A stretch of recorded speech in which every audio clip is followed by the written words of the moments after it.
Dear student, welcome to the channel physics the knowledge of nature. आज हम जो है एक नया चैप्टर 11 का स्टार्ट कर रहे हैं, थर्मल प्रॉपर्टीज ऑफ मैटर। देखिए, इस चैप्टर में हमको जो है जो टेम्परेचर से या हीट से रिलेटेड जो थ्योरीज हैं वो हमको पढ़ना है। जैसे स्टार्ट किया इस चैप्टर में टेम्परेचर क्या होता है, हीट क्या होता है, और इसको जो मेजर करने के लिए जो स्केल्स यूज होते हैं सबसे पहले उसको डिस्कस किया। तो जो डिफरेंट स्केल्स हैं, जैसे हम जो है डिग्री सेल्सियस में यूज करते हैं, फ़ारेनहाइट यूज करते हैं या केल्विन यूज करते हैं, तो इनको सबसे पहले पार्ट में डिस्कस किया। इसके बाद जो सेकेंड पार्ट है उसमें आपको जो है जो एक्सपांशन होता है टेम्परेचर के बढ़ने से या हीट देने से, तो थर्मल एक्सपांशन जो है सेकेंड पार्ट है। इसके बाद जो नेक्स्ट पार्ट है वो कैलोरीमेट्री, कि भाई जो है टेम्परेचर जो है दो ऑब्जेक्ट या दो लिक्विड है अलग अलग टेम्परेचर के, तो अगर उनको मिक्स कर देंगे, ठीक है ना, तो जो मिक्सचर होगा उसका टेम्परेचर क्या होगा। या ऐसे हो सकता है कि एक आइस क्यूब है, ओके, उसको कितनी हीट देनी पड़ेगी कि जिससे जो है वो स्टीम में कन्वर्ट हो जाए। इसी तरह से जो है वो या सिंपली वाटर में कन्वर्ट हो जाए। तो इस तरह से जो है आपको कुछ क्वेश्चन कैलोरीमेट्री के रहेंगे, मतलब वो जो है टॉपिक इसमें आता है। इसी तरह से जो है लास्ट जो पार्ट है इसका वो होता है हीट ट्रांसफर, जिसमें आपको जो 3 डिफरेंट जो टाइप्स होते हैं हीट ट्रांसफर के वो आपको पढ़ने होते हैं। जैसे फर्स्ट वन होता है कंडक्शन है, फिर कन्वेक्शन है, उसके बाद जो रेडिएशन। तो ये जो है ना पूरा पोर्शन, पूरा सिलेबस है थर्मल प्रॉपर्टीज ऑफ मैटर का। तो आज हम जो है ना स्टार्ट कर रहे हैं। तो पहला जो टॉपिक है जिसमें एनसीईआरटी ने सबसे पहले आपको डिस्कस किया टेम्परेचर एंड हीट। तो देखो, टेम्परेचर किसे कहते हैं, ये टेम्परेचर हमें क्या बताता है, तो सिंपली हमें जो है सर्दी या गर्मी का एहसास दिलाता है, इंडिकेशन ऑफ हॉटनेस और कोल्डनेस। ये जो है हमको टेम्परेचर से पता चलता है। मतलब क्या है, अगर हमें गर्मी हो रही है इसका मतलब टेम्परेचर क्या है, ज्यादा है। तो हम खुद ही कहते हैं कि आज टेम्परेचर बहुत ज्यादा है, गर्मी बहुत हो रही है। या कभी ऐसा होता है कि सर्दी बहुत ज्यादा हो रही है तो बोलते हैं कि टेम्परेचर बहुत कम है। तो ये जो है टेम्परेचर हमें सर्दी या गर्मी का इंडिकेशन देता है, एहसास दिलाता है। तो सिंपल एनसीईआरटी ने जो है स्टार्ट में जो डेफिनेशन बताई है, it is simply measure of hotness. अगर थोड़ा सा उसको हम एलॉबरेट करके अगर हम डेफिनेशन देंगे, जैसे एनसीईआरटी ने ही दे रखा है, क्या दिया है देखिए, उसको मैं बताता हूँ। Temperature is a relative major और इंडिकेशन ऑफ हॉटनेस और कोल्डनेस। सो ये तो एकदम सिंपल सी डेफिनेशन है, देख लीजिए। ओके, अब आपको ये जो रिलेटिव, ओके, यहाँ पे टर्म लगा दिया, पहले बिना रिलेटिव के ही बोला था। बहुत सारे लोग कैसा बोलेंगे, temperature is a measure of hotness और कोल्डनेस, या temperature is a degree of hotness और कोल्डनेस। ठीक है, ये बताएंगे। एब्सोल्युटली राइट, कुछ भी गलत नहीं है। यहाँ रिलेटिव इसलिए लगाया कि आपको वो टर्म क्लियर हो जाए। हॉट और कोल्ड ये एक दूसरे से रिलेटिव टर्म है, ओके, एक दूसरे को रिलेट करते हो। कैसे, तो एनसीईआरटी ने बोला देखो, जैसे शॉर्ट और टॉल ये रिलेटिव टर्म है, इसी तरह से हॉट और कोल्ड भी रिलेटिव टर्म है। एग्जाम्पल समझ लेते हैं। देखो, यहाँ पे हमने ए बी सी ये 3 पर्सन्स बता दिए हैं, ठीक है। अब 3 लोग है, समझ लीजिए, ठीक है, 3 आदमी है, तीनों की हाइट बता दी है कि 5 फीट है, दूसरे की 6 है, तीसरे की 7 फीट है। अगर हमने ए और बी को कंपेयर किया तो हम क्या बोलेंगे, B is taller than A, okay, B की हाइट ज्यादा है बोलेंगे।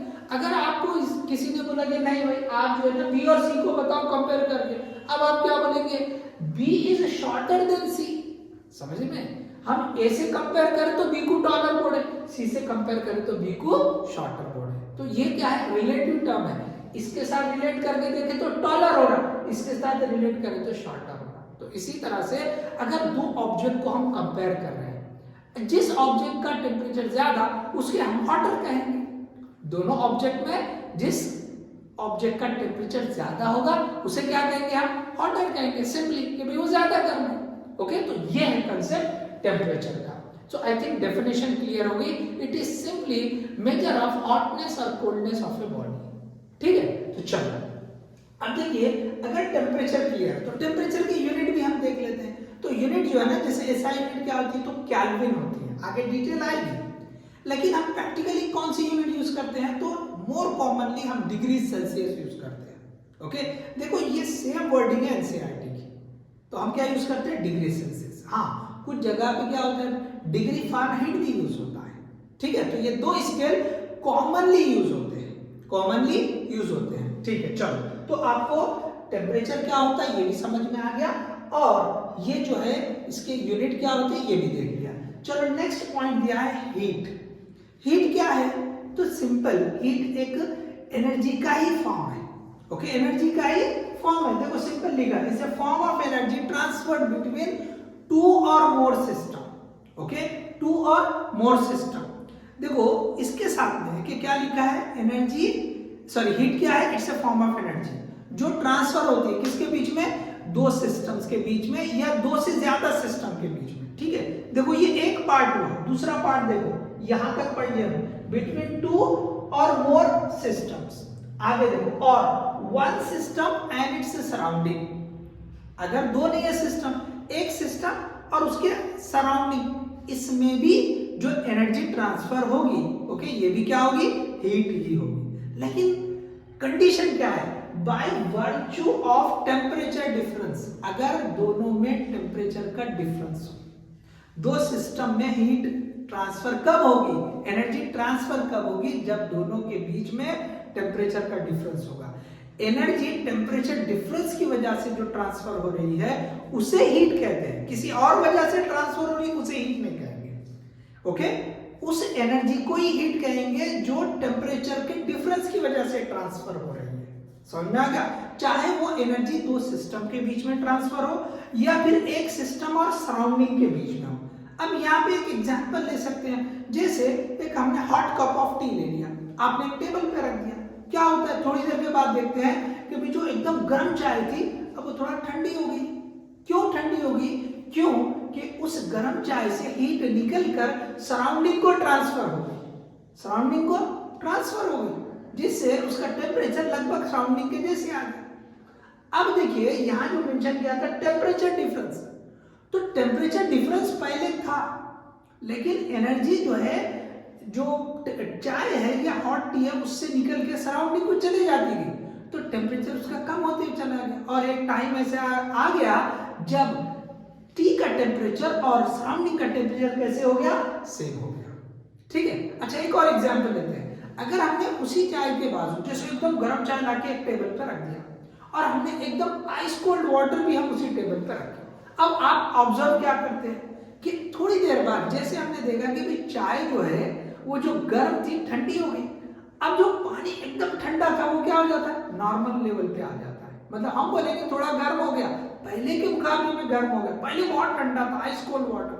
तो ये क्या है, चाय ठंडी हो गई, ठंडा पानी गर्म हो गया, गर्म चाय ठंडी हो गई है और ठंडा पानी क्या हो गया, वो गर्म हो गया, नॉर्मल टेम्परेचर जो सराउंडिंग का उस पर आ गया। तो अब यहाँ पे क्या हुआ कि जो एकदम ठंडा पानी था, ओके, उसको ओके सराउंडिंग से हीट मिली, सराउंडिंग से हीट मिली, जिससे उसका टेम्परेचर बढ़ के बढ़ते बढ़ते बढ़ते जब सराउंडिंग के टेम्परेचर के बराबर आ गया, अब जो है एनर्जी ट्रांसफर नहीं हो रही। एनर्जी कब जो ट्रांसफर हो रही है वो किसकी वजह से, टेम्परेचर डिफरेंस। तो यहाँ पे हम बोलेंगे सराउंडिंग से हीट ट्रांसफर होके आइस कोल्ड वाटर को गई और गर्म चाय से हीट ट्रांसफर होके सराउंडिंग को गई। समझ में आ रहा है, क्यों, तो चाय का टेम्परेचर कम हुआ, आइस कोल्ड वाटर का टेम्परेचर बढ़ा।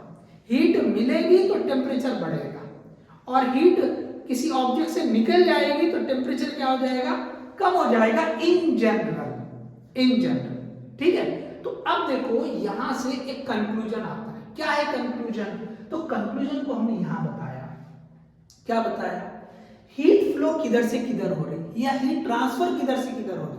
तो पहले वाला एग्जांपल देख लो, चाय से हीट निकल के सराउंडिंग को गई, दूसरे वाले एग्जांपल में सराउंडिंग से हीट निकल के आइस कोल्ड वाटर को गई। मतलब हायर टेम्परेचर से लोअर टेम्परेचर की तरफ हीट ट्रांसफर हो रही है। ओके, गर्म चाय की टेम्परेचर ज्यादा, उसके कंपैरिजन में सराउंडिंग का टेम्परेचर कम है, तो हीट चाय से ओके सराउंडिंग की तरफ ट्रांसफर हुई। इसी तरह से सराउंडिंग का टेम्परेचर ज्यादा है आइस कोल्ड वाटर के टेम्परेचर से, तो आइस कोल्ड वाटर जो है वो हीट उसको मिल रही है, किससे, सराउंडिंग से। तो सराउंडिंग से हीट ट्रांसफर होके कहां जा रही है, आइस कोल्ड वाटर को, जिसका टेम्परेचर कम है। तो सिंपल कि भाई जो हीट फ्लो होती है, ट्रांसफर होती है from higher temperature to lower temperature होती है। तो दो चीजें क्लियर हो गई, मतलब जो एनर्जी टेम्परेचर डिफरेंस की वजह से ट्रांसफर होती है उसे हीट कहते हैं। देखो हीट का डेफिनेशन एकदम क्लियर समझ लो, जो एनर्जी ओके टेम्परेचर डिफरेंस की वजह से ट्रांसफर होती है उसे हीट कहते हैं। अच्छा ठीक है, टेम्परेचर डिफरेंस तो वो किधर से किधर जाती है, तो हायर टेम्परेचर का जो ऑब्जेक्ट है वहां से लोअर टेम्परेचर की तरफ जाएगी। तो सिस्टम से सिस्टम भी हो सकती है, सिस्टम टू सराउंडिंग भी हो सकती है, या सराउंडिंग टू सिस्टम भी हो सकती है। सो जिसका टेम्परेचर ज्यादा वहां से हीट ट्रांसफर होके जिसका टेम्परेचर कम होगा उधर ट्रांसफर हो जाएगी। ओके, और देखिए अब ये एकदम क्लियर हो गया। चलिए हीट एनर्जी ही है तो इसका यूनिट क्या होगा, तो हमें पता है ऐसा यूनिट जूल होता है। तो एनर्जी का अगर यूनिट जूल है तो हीट भी तो एनर्जी है, तो हीट की जो एसआई यूनिट होगी वो भी जूल ही होगी। ठीक है, चलो यहाँ पे हमको टेम्परेचर समझ में आ गया, उसकी यूनिट भी देख ली हमने, या दूसरे प्रैक्टिकल यूनिट होते हैं वो भी समझ गया। उसके बाद हीट क्या होता है ये भी समझ लिए, दो कंक्लूजन, हीट की एक्चुअल डेफिनेशन समझ गए, दूसरा हीट किधर से किधर ट्रांसफर होती है ये भी समझ लिए। उसके बाद देखिए एक और इंपॉर्टेंट पॉइंट यहाँ लिखा है, when object is heated many changes take place, लिखा उसने। जब हीट करेंगे किसी ऑब्जेक्ट को तो हमें डायरेक्टली एक ही बात समझ में आती है, जब हम हीट करेंगे तो उसका टेम्परेचर बढ़ जाएगा, क्योंकि इन जनरल ऐसा ही होता है।